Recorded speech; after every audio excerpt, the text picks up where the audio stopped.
राज्यभरामध्ये अनेक मोठ्या मंदिरांमध्ये ड्रेस कोडचा नियम आता लागू झालेला आहे आणि या मंदिरांच्या यादीमध्ये अष्टविनायकाचाही भर पडलेला आहे। अष्टविनायक गणपतीपैकी मोरगावचा मोरेश्वर, थेऊरचा चिंतामणी, सिद्धटेकचा सिद्धिविनायक यासह चिंचवडचा मोरया गोसावी आणि संजीवन समाधी तसेच खार नारंगी या मंदिरामध्ये दर्शनासाठी पोशाखाची नियमावली जाहीर करण्यात आलेली आहे। मात्र ही सक्ती नाही तर मंदिराचं पावित्र्य राखण्यासाठी तोकडे कपडे परिधान करून दर्शनासाठी येऊ नये अशी विनंती मंदिराच्या ट्रस्टकडून करण्यात आलेली आहे।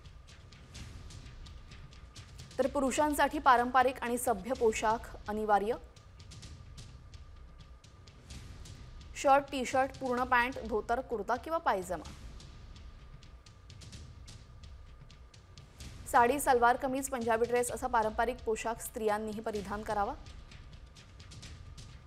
मंदिराच्या पावित्र्यास अनुकूल आणि आदरयुक्त असं वस्त्र परिधान करावं।